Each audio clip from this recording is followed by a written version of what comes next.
Subscribe कीजिए ध्येय IAS channel को और बेल आइकन को दबाइए लेटेस्ट वीडियो सबसे पहले देखने के लिए।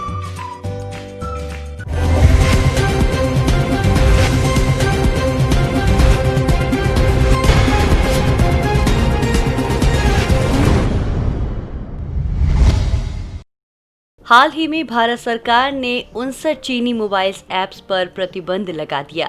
सरकार के मुताबिक इन ऐप्स को भारत की संप्रभुता एवं एकता, सुरक्षा और व्यवस्था के लिए नुकसानदेह होने के चलते प्रतिबंधित किया गया है।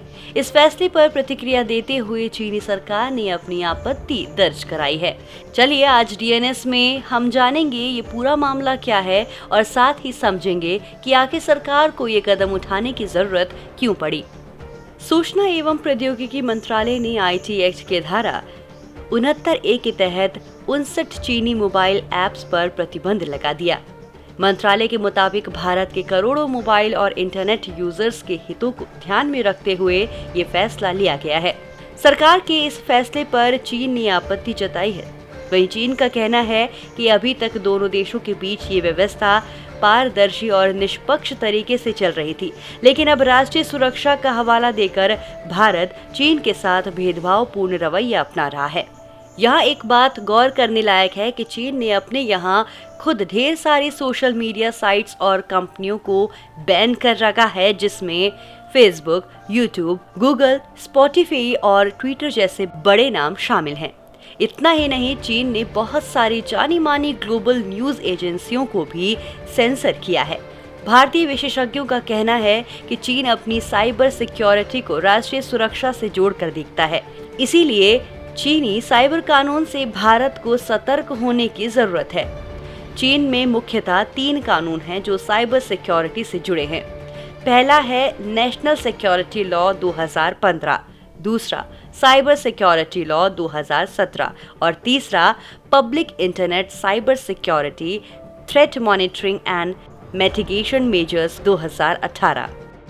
साल 2015 में राष्ट्रीय सुरक्षा का जो कानून चीन ने बनाया था, उसमें राष्ट्रीय सुरक्षा को साइबर सुरक्षा से भी जोड़कर परिभाषित किया गया है। यही वजह है कि चीन की कंपनियों पर वहां की सरकार जब चाहे तब शिकंजा कस सकती है। चीन की सरकार और वहां की एजेंसियां किसी भी कंपनी से किसी भी समय पर कोई भी जानकारी मांग सकती है जो उन्हें लगता है कि वहां की सरकार के लिए खतरा है। मसलन भारत और चीन में फिलहाल रिश्ते अच्छे नहीं चल रहे हैं। लद्दाख सीमा पर तनाव अधिक है। भारत में चीन की कई कंपनियां हैं जो सीसीटीवी बनाती और बेचती है। भारत सरकार में भी कई जगहों पर इनका इस्तेमाल हो रहा है।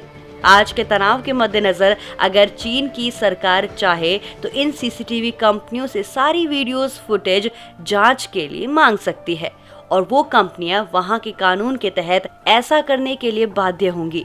अगर कोई कंपनी ऐसा करने से मना करती है तो वो एक दंडनीय अपराध माना जाएगा। चीन के साइबर लॉ को राष्ट्रीय सुरक्षा के साथ जोड़ने और कंपनियों के मालिकाना हक में पारदर्शिता की कमी के अलावा भी भारत को चीन से 2 और खतरा है।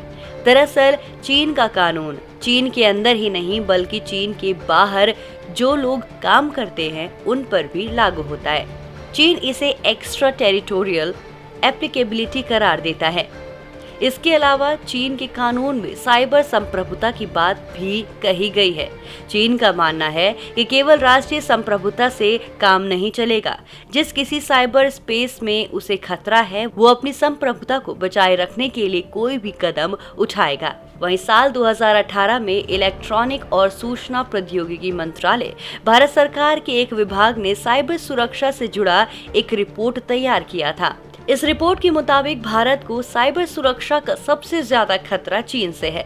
भारत में 35% साइबर हमले अकेले चीन से किए गए हैं। बता दें कि अंतर्राष्ट्रीय स्तर पर कोई साइबर कानून मौजूद नहीं है, इसीलिए अलग अलग देशों का अपना अलग अलग कानून है। इसमें चीन का साइबर कानून सबसे कड़ा माना जाता है। एक्सपर्ट्स का कहना है कि सरकार के इस फैसले से भारतीय मोबाइल ऐप्स कंपनियों की प्रतिस्पर्धा में कमी आएगी और ये उनकी वृद्धि का एक अच्छा अवसर हो सकता है। हालांकि किसी भी बाजार में प्रतिस्पर्धा में कमी यूजर्स के लिहाज से अच्छा नहीं कहा जा सकता। सामरिक नजरिए से देखा जाए तो इस फैसले का चीन पर आर्थिक दबाव पड़ेगा। साथ ही अगर कानूनी नजरिए से देखें तो भी ये एक बेहतर फैसला माना जा सकता है, क्योंकि राष्ट्रीय सुरक्षा से जुड़े मसलों को अदालत में चुनौती देना थोड़ा मुश्किल होगा। गौरतलब है कि भारत में अलग से कोई साइबर सिक्योरिटी कानून नहीं है।